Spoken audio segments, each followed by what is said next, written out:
Hello and welcome back to another fight breakdown.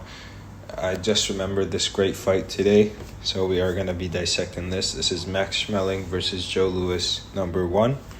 The reason I love this match, let me just turn up my brightness, it's up.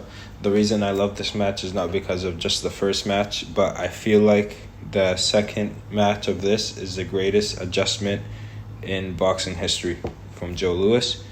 We'll talk about that when we get to the second fight. The first fight, it's the famous fight where Max Schmeling said, "I see something," and we'll see what he saw.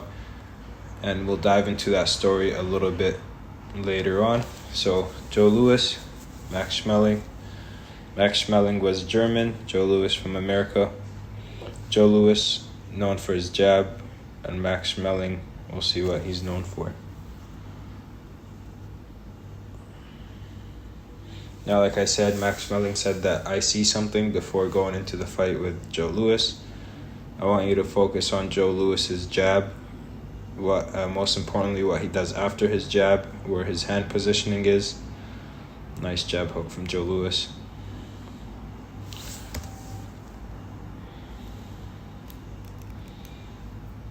What do you see here? Where's Joe Louis's hand, and what's this opening here? Okay. What's this gonna do? We'll figure it out. We'll see what happens.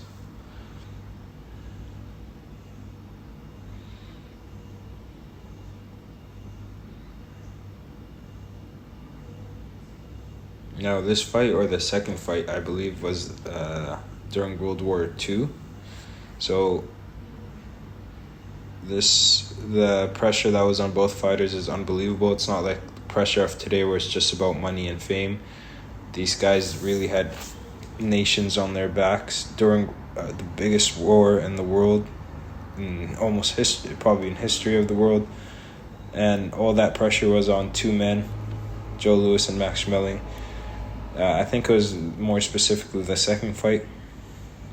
I'm just watching Joe Louis's jab here. Nice jab hook. And the pressure that was on these men's shoulders was unbelievable. This is why I like reading history. When you understand the pressure that these guys were under when they fought, if you're fighting now, you'll realize that your fight, the pressure that you put on yourself is nothing close to what these guys went through, and it'll make your pressure a lot easier to handle. I like doing that with history. Whenever I'm facing a big problem, I read about people before me that face even bigger problems that I kind of imagine facing, and then it makes my problems look smaller, makes them easier to handle. It's a little mental game. First round, just measuring each other. Now, Jack Johnson, I believe he offered to help Joe Louis in this camp, and Joe Louis's trainer refused. They refused to take his help.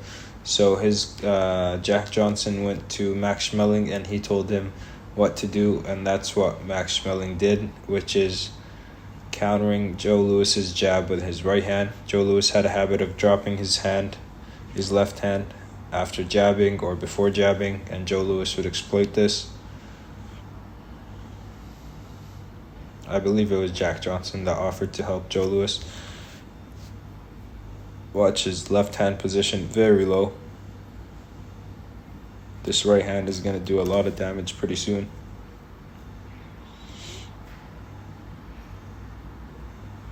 Now, like a smart man that he is, Schmeling doesn't take advantage of this opening right away. He plays the jabbing game and gets Joe Louis into the habit of jabbing with him. And just a quick pause, I want to talk about something. When you see your opponent make a mistake and offer an opening early on in the fight, you do not want to take the opening right away. Because why? Every time you exploit an opening, especially against a great fighter like Joe Louis, you're telling them what they're doing wrong, and they can go back to the corner, or they could figure it themselves, and they could patch up that opening.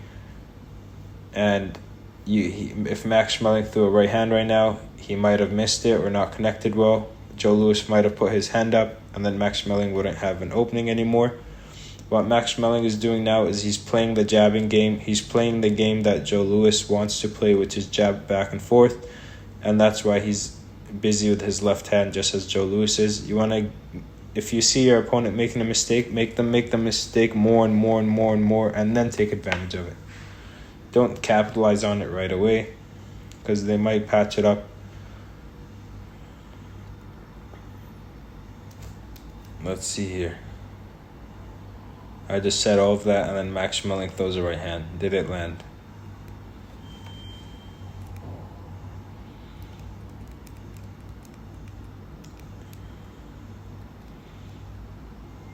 Looks like it landed. Okay, so Max Schmeling is drawing fast. What happened? Oh, they thought the bell went, but it didn't go yet. I thought Max Schmeling would play the jabby game a little bit longer, but I guess second round and he's ready to start throwing that right hand of his. But I wouldn't have thrown it if I was Max Schmeling. That right hand, I would have played the jabbing game. Nice left to the body by Joe Louis. I would have played the jabbing game a little bit longer. Maybe for 2 rounds, 2 full rounds. Nice body shot by Joe Louis.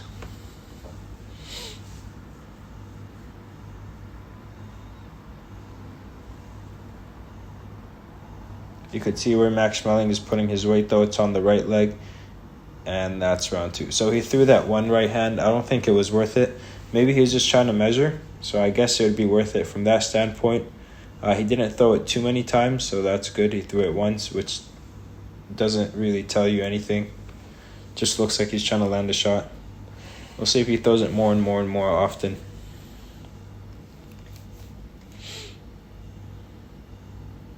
Max Schmeling, there's another fight. I think it's against a guy named Mickey Walker. He uses this left hand like a stiff arm. Stiffs arm Mickey Walker in midair and then throws the right hand. So he is really good with his right hand. You see, oh, he's about to throw the right hand. You see right here where his weight is. Oh, this bar is here. But you could tell this leg, how he's bent on this side, this is right hand heavy. Okay, keeping that left hand nice and light. Keeping that left foot out. Head off center, keeping the weight on the right hand, which is the natural stance for most fighters back then. There goes that right hand again. Let's see when he threw it, why he threw it. Can we see Joe Louis's jab here? Boom. So actually, Max Schmeling goes with his own jab towards the shoulder. Okay, so Joe Louis can't put his left hand up. Comes over top, bang. And this is what Max Schmeling said when he said he saw something. It's getting really dark now.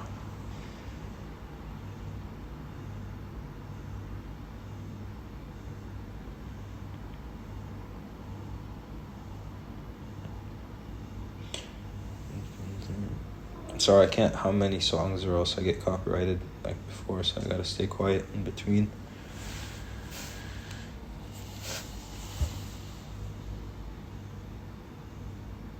If you see Joe Louis, how his intent or intentions with the left hand is to actually land it.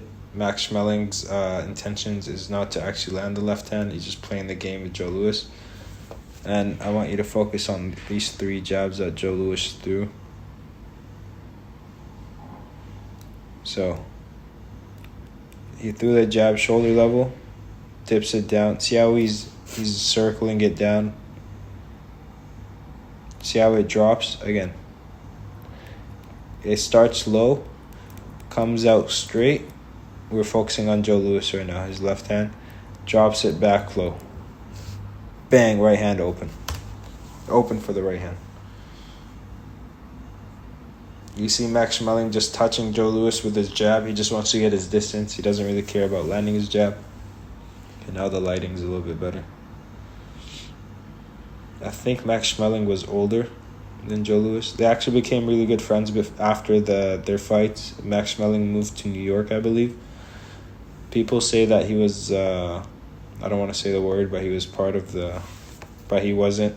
He was just born there, but that's the reason he moved to America. I think he also took care of Joe Louis for a while. Joe Louis had some tax problems. Bang. You could see Joe Louis's left hand pretty low. comes in with that right hand, Max Schmeling does. And like I said, this is a great win for Max Schmeling, but the rematch was the best adjustment I've ever seen. It was just straight to the point. I'll probably do that very soon, tomorrow or today.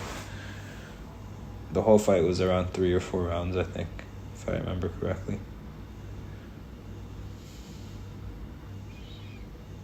Now, you can't see every jab that Joe Louis is throwing because of the lighting, but you just want to keep thinking that he's not bringing that left hand back when Joe Louis does jab. So every time he jabs, just think of this. He's dropping that left hand, and his head is around here.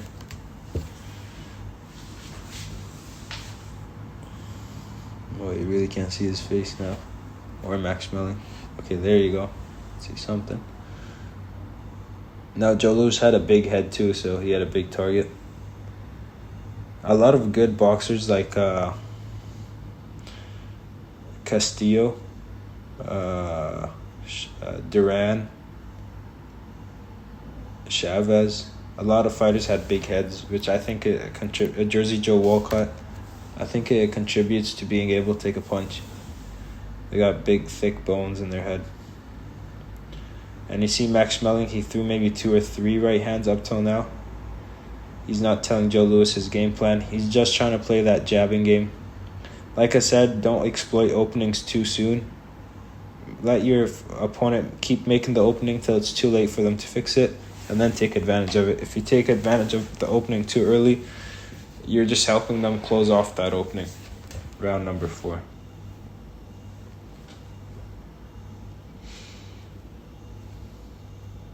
Now, Max Schmeling has his left hand low too. It's not like he has a perfect placement for his left hand.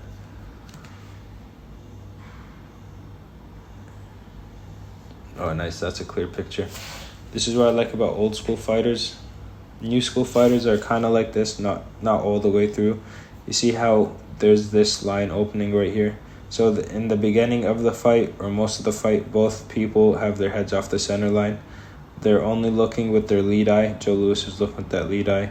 Max Schmeling is staring with that lead eye. Their weight's more on the right leg, so they could throw the right hand. And they keep the left side nice and light. They can switch over their weight to the left side and work that. But they always start far away from the opponent's right hand. They got their space. They got their weight on the right side and their heads off center.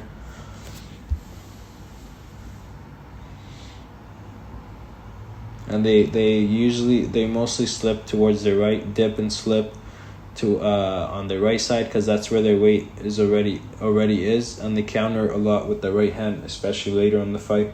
In the beginning, they use the left hand a lot to wear out their opponent, time their opponent, measure their opponent for the right hands. After they start throwing the right hands, they'll incorporate left hooks, and then they'll go into an all-out fight. But they have systematic things they do each round. For the untrained eye, you may think, oh, these guys look like they're very, I don't know what the word is, unathletic or something because the way they move, but trust me, these guys this stance would do just as good today. And most stances today are from this. They're just a little bit more different. They're just not as committed to the right side. They're a little bit more straight up, but they still have that weight on the back leg. Okay, this is the first right hand that Max Schmeling is going to land and actually wobbles Joe Louis. So Schmeling throws a jab, no intention to land it. And Joe Louis had this jab where he would throw both hands at the same time to catch your jab and land his own jab. This is pretty dangerous for a bunch of reasons. He's open, uppercuts, body shots, left hooks, okay? You can do this sometimes when the opponent is very committed to their jab, okay? A good fight to watch is Duran versus Iran Barkley. Duran does this to Iran Barkley. If someone throws heavy jabs and they really commit to their jabs, this is kind of okay to do with some exceptions. The modern style is catch with the right hand, keep the right hand back here, catch, and then fire off the jab, not with both hands at the same time. Let's watch this again. So here, now what's Joe Louis gonna do with his left hand? Boom. Okay. He's holding that left hand out for too long. Schmeling is going to come over the top. Right hand wobbles him. And now he's a deer in the headlights. Now Max Schmeling actually. So what? How many right hands did Max Schmeling throw before that? 3? I don't think he threw up to 5 yet. Less than 5. And the one that he threw, if that was the 4th or 5th one, look at the damage that he did with that. Okay, so like I said, he didn't take advantage of the opening too soon. Now he's gonna go after Joe Louis. Now he's throwing that right hand with conviction, and he drops Joe Louis. Timing isn't only landing the punch, but timing when to throw your punch during the fight. So there's timing of like how Schmeling timed Joe Louis when he came out with the 2 punches, and there's the timing of which round should I do this in, what time should I actually try to counter in. So Joe Louis might have made that mistake in the first round, but Max Schmeling might have not taken advantage of that mistake in the first round. He took advantage of it in the 4th round. Okay, so there's different types of timing. Here, you see where their hands are. So both fighters have their hands low. Okay. Now, if you see this style and Floyd Mayweather style, the shoulder roll, very similar. But instead of having their hands out, they would have their hands tucked across their waistline. They'd have the right hand a little bit more across the face, and they'd be more sideways, tucked behind that left shoulder, with the chin tucked a little bit more. Oh, that was a nice counter from Joe Louis. So Schmeling comes over the top. Whoa, okay, let's see how Schmeling got Joe Louis's hand to go over his shoulder. So see where his face is? He's off the center line, stands up tall. Now he puts weight on his left side, comes over with the right hand, throws the left uppercut. Joe Louis goes with the right uppercut. Awesome exchange of punches.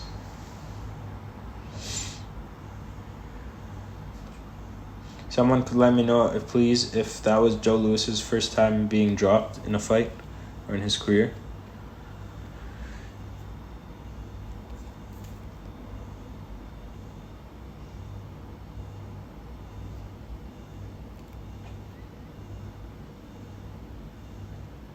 This also played a big history into the racism factor of the United States at the time. The round's over. Joe Louis became the savior of the United States because of his win against Schmeling in the rematch. This is the first time the dynamic changed. Before this, Jack Johnson, he wasn't even allowed to fight. The white champion wouldn't even want to fight him. They wouldn't fight him. He had to chase them down to get fights out of them. And Joe Louis came at a time where he had to behave himself in public so he wouldn't get a bad rep. His manager and trainer made him do things that so the whites at the time wouldn't not accept him. So he's more of a quote unquote good boy to America, which is very racist now, of course. But he was the one to help them out during World War II. He was drafted into the army. He beat Max Schmeling, who was part of that regime from Germany.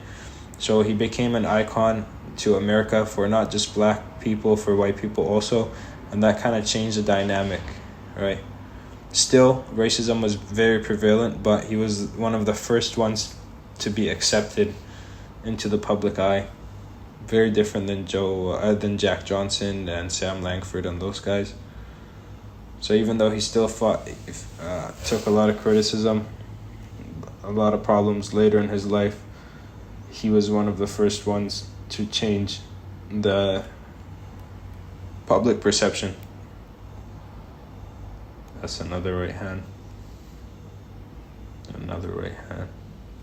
So these two fights have a lot of historical influence on boxing and on the world. There's another right hand there.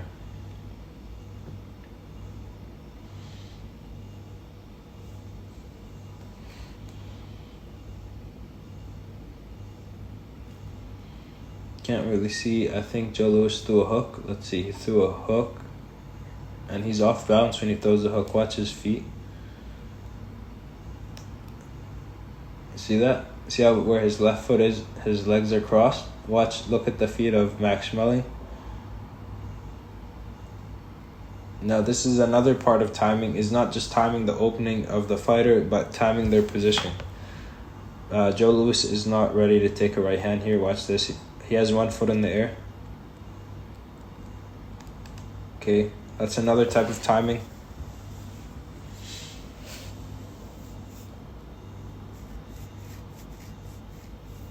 Show 3 types of timing so far. Timing the opening itself, timing what part of the fight you're going to take advantage of the opening, and timing the opponent's position. Was another right hand attempt by Max Schmeling.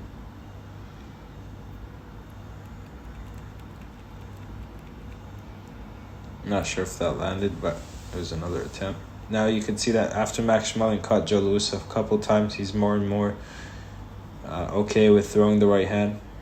Joe Louis is too far into the fight to make that adjustment right now. And like I said, the adjustments that Joe Louis made in the second fight, they're the best adjustments I've ever seen in any fight. How long the fight lasted, the adjustments he made, how committed he was to make the adjustments, and how committed he was to win is every fighter's dream. I'll put this on break for a while. So if a fighter loses and they go home and whatever, they're thinking about the loss. They're thinking about the rematch and how they're going to rematch and win. Joe Louis's rematch win is what fighters dream about in bed before they go to sleep. How he won, what he did to win, the adjustments he made. It's every fighter's dream for their rematch to go like that. Especially, like I said, the pressure that he had on his back. It's like the perfect storm. Not the perfect storm, the perfect dream to come into play. I think that's where Muhammad Ali got his, or maybe he was inspired by him when he rematched with Ken Norton. There's another right hand by Max Schmeling. Ali got his jaw broken by Ken Norton.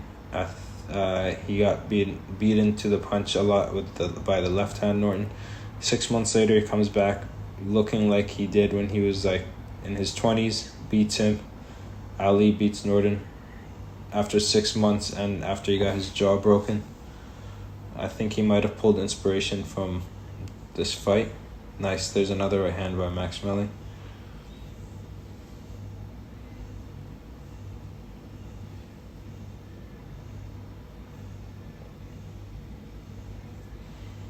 Oh, now he starts off the round with the right hand. Another right hand. This is a very underrated fight, and these times not a lot of people care about this fight, but I think this is a pivotal moment in boxing history. This is definitely on the timeline of the history of boxing after the rules were made.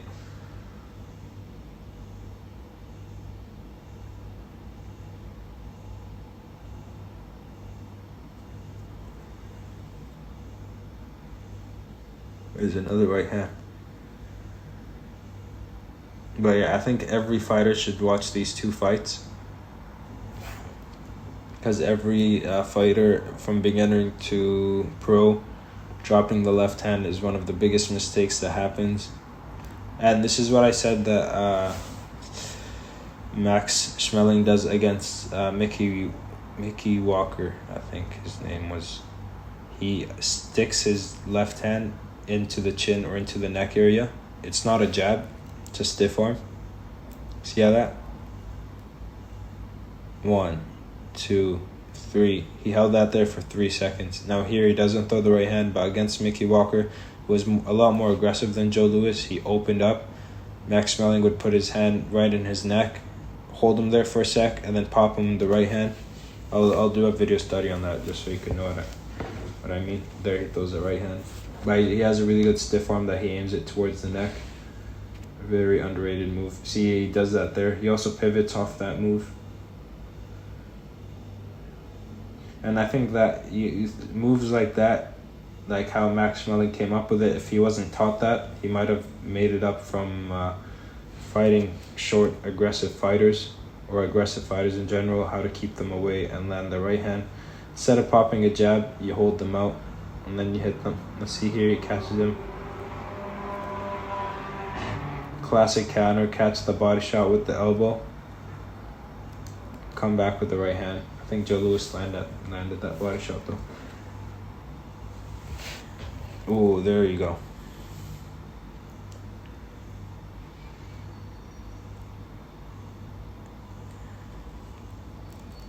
Joe Louis lands a jab. Watch his left hand.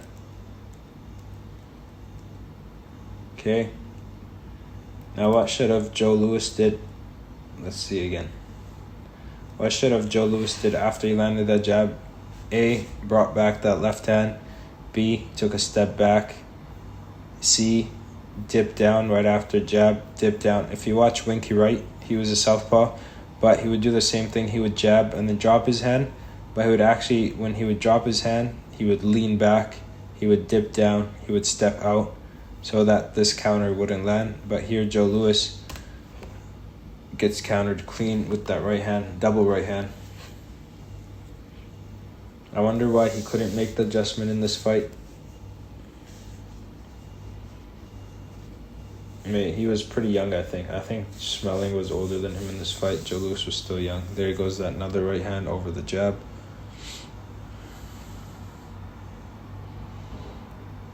And Joe Louis's favorite punch was the jab. He's overcommitting to the jab, I believe. And he's staying right there. Bang. Maybe no one else during sparring or anything ever saw this opening on Joe Louis, and that's the reason he couldn't fix it. And actually, I'm going to cut this video right there just because I don't want my videos to be an hour long. So far, we've seen Joe Louis. He's jabbing. He's staying there. He's not moving after he jabs. He's not putting his left hand back up after he jabs. Max Schmeling doesn't take advantage of the opening right away. He plays the game that Joe Louis wants to play. Once Joe Louis is comfortable, then Max Schmeling starts timing him. 3 different timings. Max Schmeling is timing when to throw the right hand. When the opening happens, he's timing Joe Louis during which part of the fight to start throwing that right hand that he wants to land. He didn't throw it right away. He didn't throw it too late. He threw it at the right time. And he was timing Joe Louis's foot position or position in general, hitting him with the right hand when Joe Louis was not in a position to take that right hand. So these are all things you can learn. The stiff arm from Max Schmeling, I'll touch on that again in the film study against Mickey Walker. It's a very interesting fight, underrated fight. Thank you so much for watching, and we'll be back with part 2 of this fight very soon. Thank you for watching, and have a good day. Bye.